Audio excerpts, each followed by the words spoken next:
Oy, Pilipinas, magandang araw po sa inyo, Luzon, Visayas at Mindanao. Oy, Harry Roque, ikaw nabutanding ka.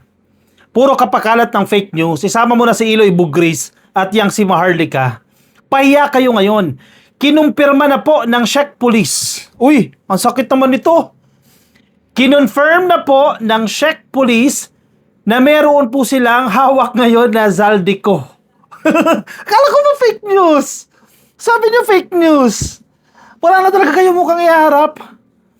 Nasanay na kayo sa pagpe-fake news ninyo. Ano pa mukhang iharap ninyo sa followers ninyo? Ano na pinapakain nyo sa kanila? Puro fake news na. O syempre hindi kayo maniniwala. Dahil kinonfirm ng Rappler. Nasa balita po ng Rappler. Headline po ito. Basahin ko sa mga dilis . A letter sent by Czech Police to Rappler confirms. Ayaw nilang marinig yan in their language that a person named Elizaldico was the subject of law enforcement action in their country. Ulitin po natin . A letter sent by Czech Police to Rappler confirms in their language, ibig sabihin nakasulat po sa kanilang lingwahe, that a person named Elizaldico was the subject of law enforcement action in the country. Ibig sabihin, sa mga tangang dilis, hawak po ng Czech Police si Zaldico. Ulit para maintindihan nyo Hawak po ng mga pulis ng Czech government si Zaldico. Taliwas po yan sa fake news na pinapakalat ni Harry Roque na sabi niya na confirm niya na daw. Bakit sa'yo magko-confirm? Ikaw talaga butanding ka, sinungaling ka. Hindi ka naman gobyerno, hindi ka naman official, bakit sa'yo i-confirm ng Czech Police, no? Ito, galing mismo sa Czech Police yan. Nahawak po nila o subject po sa law enforcement itong Elizaldico yung pangalan. Ibig sabihin, ginamit nila yung totoo nilang pangalan or pwedeng hindi totoong Elizaldico, eventually nalaman nila ng Czech Police na siya si Elizaldico at kung ano man yung pangalan niyang Portuguese na ginagamit. While, ito para fair tayo while they did not use the word arrest or detention, they called it an intervention. Regardless kung anong tawag pa nila dyan, arrest man yan, detention man yan, or intervention, ang importante ngayon, hawak na po nila si Zaldico. Kumbaga yung manok nakatali na, hindi na basta-basta makakawala yan unless may pakilusin ng demonyo, di ba? Pakilusin nila yan. Ako, payang-paya na naman mga dilis dito talaga, Pakilang fake news nyo na yun, That is noteworthy because it constitutes independent confirmation from Czech authorities that official police action involving Co took place, even as exact legal nature of that action has yet to be specified. Tama, in fairness Congratulations sa Rappler Nakakuha sila ng confirmation mula sa Czech Police. In fairness din naman kasi, malaking factor dyan si Maria Ressa. Si Maria Ressa, well-known yan Sa buong mundo, well-known yan. Kumbaga, pinagkakatiwalaan sa international arena ng journalism. Feeling ko lang naman. Kasi may mga hindi rin naman tayo gusto sa mga balita ng Rappler, Pero sa bagay na ito, congratulations sa Rappler. Kasi, nawala yung duda ng mga tangang dilis. Kasi hindi sila naniniwala kay PBBM Di ba? Common sense na lang Pinakamataas na leader ng bansa ang nagsabi sa inyo. Sa tingin ninyo, magfe-fake news ang presidente. Sa tingin ninyo, ipapahamak ng presidente ang kanyang reputasyon, ang kanyang sarili dahil sa fake news? Common sense yan. Mag-isip-isip kayo. Huwag kasi kayo magpabudol kay Harry Roque. Huwag kayo magpabudol kay Maharlika. Huwag kayo magpabudol dyan sa Eloy Bugris. Kung ikaw DDS na nakikinig, lipat ka na Doon ka sa may sense. Doon ka sa hindi nagfe-fake news. Doon ka sa hindi nagsisinungaling. Hindi ko sinasabing sa akin kayo makinig Pero hindi tayo nagfe-fake news. Kahit DDS ka pa, sige. Pero doon ka makinig sa mga influencers na DDS na hindi nagfe-fake news. Doon sa totoo lang. Kasi kung pinapakinggan mo si Maharlika, hindi talaga na-aresto si Zaldico. Kung yung Eloy Bugris ang pinapakinggan mo, hindi talaga na-aresto kasi iisa sila ng source Iisa sila ng pinagkukunan Iisa sila ng halatsa Si Harry Roque ang pinagkukunan nila ng fake news. Pare-paras kayo ng intindi. Ito, in fairness, hindi na ito galing kay Marcos. Ayaw niyo maniwala kay Marcos. Ito, Czech authorities na ang nagsalita. It comes amid efforts by some personalities and bloggers to completely dismiss without proof. O yan, napahiya tuloy kayo sa Rappler. O. May mga personalities daw po na dinidismiss itong claims na naaresto na si Saldico. Mismong si Presidente pa nagsabi, itong mga tangang vloggers na to, ayaw nilang paniwalaan itong sinasabi ng Presidente. At ang sabi ng Rappler, wala nga kayong proof eh. Had been arrested. Ang sakit naman sa damdamin niya, no. Ano na ngayon? Mga dilis. 2 points na. Actually, hindi lang 2 points eh. Napakaraming points na yan eh. Ilang beses na kayong nalilin lang. 'Di ba? Ilang beses na kayong nabubudol ng mga dilis, hala, dyan pa rin po kayo. May update tayo dito. Okay, sa tingin ko mukhang tama yung ating speculations eh. Hindi pala speculations, no, yung ating teorya na hindi agad mapapauwi si Saldico sa loob lang na isang linggo, no?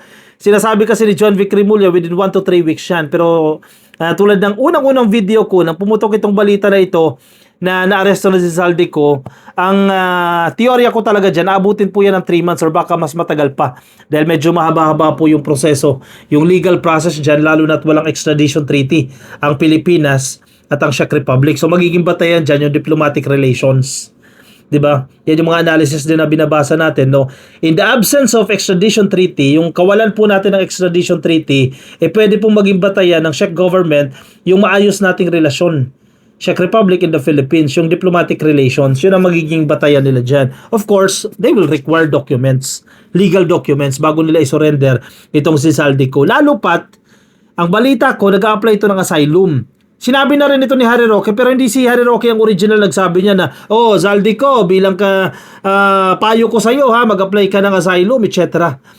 Sa dami ng abogado ni Saldico, naisip na nila yan ng remedyong pwedeng gawin nila. So, nilulusutan ni Saldico yung kanyang pagkaka-aresto dyan sa Czech Republic at mag-a-apply po yan ng asylum.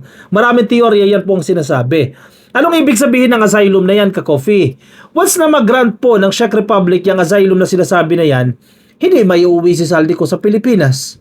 Sa madaling sabi po, maninirahan siya dyan sa Czech Republic at hindi niya mapapanagutan yung pagdanakaw niya dito sa Kaban ng Bayan. And I think ganyan yung route na gagawin ni Saldico. Dahil alam niya na mabubulok siya sa bilangguan kapag umuwi siya ng Pilipinas. So doon lang ako.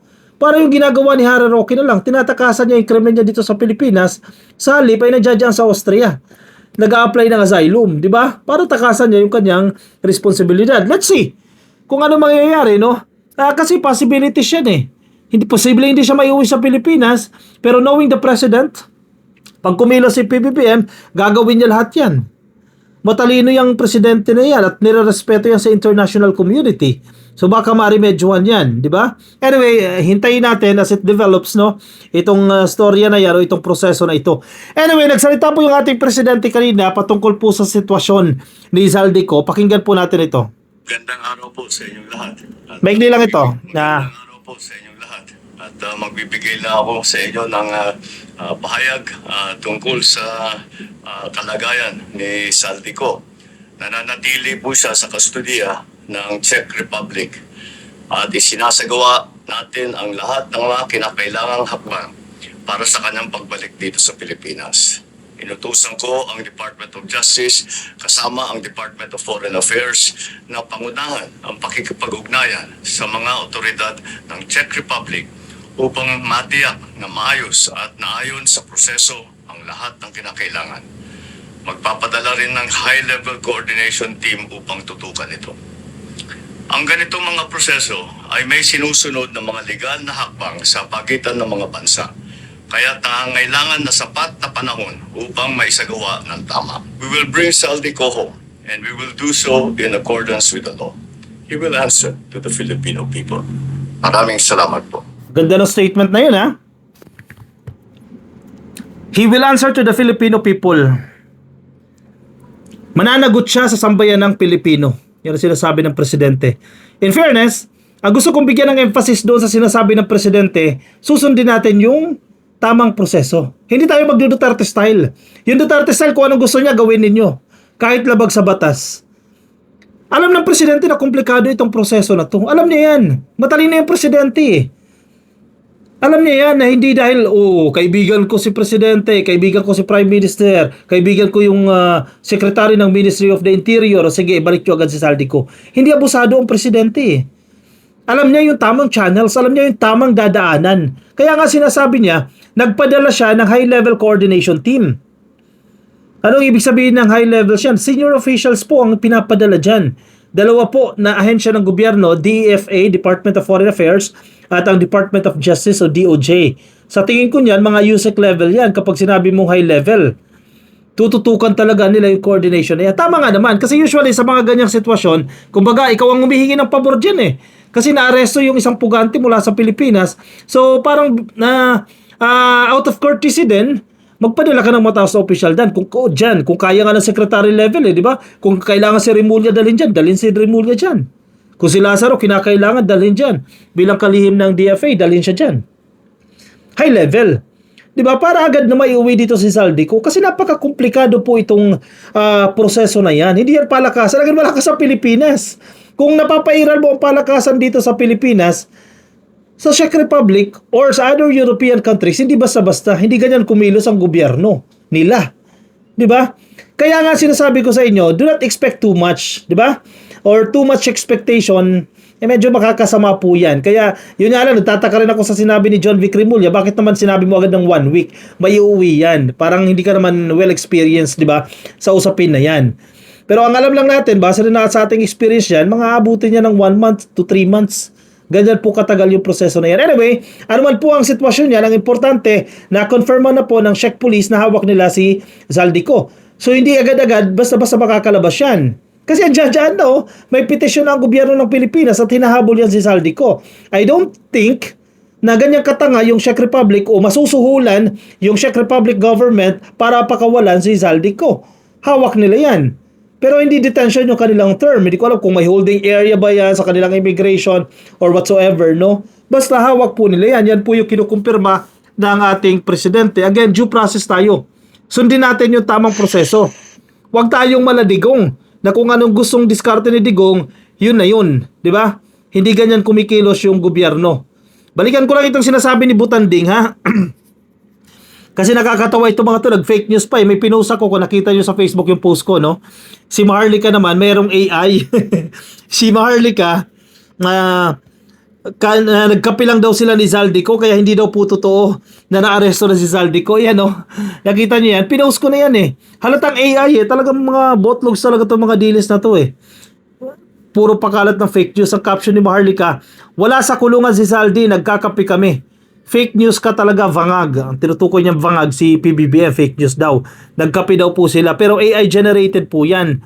Kasi kung makikita ninyo itong litrato na yan, i-zoom in ninyo, tingnan mo yung kutsarita, yung teaspoon, di ba? Napatungan ng tasa. Paano nangyari doon? Di ba? Tapos pantay na pantay yung tasa. Hindi maganda yung pagkaka-edit. Huwag kayo maniniwala. Ang problema kasi maraming dilis na tanga. At uto-uto. Napapaniwala agad nila. Di ba? Tingnan mo. Ito yung sinasabi natin, unnecessary hate, unnecessary anger. Kinasusuklaman mo yung gobyerno dahil may nagsabi sa'yo ng maling impormasyon. Excuse me. Feeling ko yung ibang DDS o maraming DDS ganyan. Yung iba hindi naman talaga galit kay Marcos eh. Nagagalit lang sila dahil binibigyan sila ng pinapakain sila ng dumi. Ng fake news, ng mga DDS influencers. So, nalalason yung kanilang utak. Kasi fake yung sinasabi eh. O, halimbawa, itong sinasabi, di naman na-arresto si Zaldico. O, yung mga tangang DDS naniwala, sinungaling ka talaga, Marcos, di ba? Yun yung unnecessary hate. Hindi dapat magalit ang tao kay Marcos dahil nagsasabi lang siya ng totoo. Kaya nagalit ang tao dahil sa mga napapasama tuloy ako eh. Sa mga linyahan natin eh. Dahil sa mga tulad ni Maharlika, nila Harry Roque at ni Eloy Bugris na gumagawa ng kasinungalingan laban sa presidente. Diba? Tingnan mo naman kung magsalita yan, kala mo totoong-totoo eh. Sa loob ng maraming taon. Decision. Napakaganda ng gising ko dahil nakakuha na po ako ng Napakaganda ng gising ko dahil nakakuha na po ako ng kumpirmasyon. Lahat ng sinabi ng Presidente Marcos Jr. Bangag tungkol kay Zaldico ay fake news. Kumpirmado po, hindi siya naaresto. Kumpirmado po, hindi nakadetena si Zaldi. Kumpirmado po, ligtas si Zaldico. So mga Pilipino, Baliw talaga tong Harry Roque, no? Baliw talaga yan. Konfirmado. Paano i-confirm sa'yo? Hindi ka nga parte ng gobyerno. Isa ka nga pugante. Common sense eh. Yung mga deals, common sense. Bakit kay Harry Roque i-confirm? Na hindi na-arresto si Saldi kung anong personality niya. Bakit sa kanya i-confirm na Czech Republic? Anyway, knowing Harry Roque, alam niyo naman yung style niya, no? Hay nako, sige, komento na lang po mga gusto nyo sabihin, opinion, reaction dyan sa comment section para mabasa po ng iba natin mga ka-coffee. Nasa Facebook, please like and follow YouTube, subscribe, TikTok, subscribe. I'll see you in the next video. Bye-bye.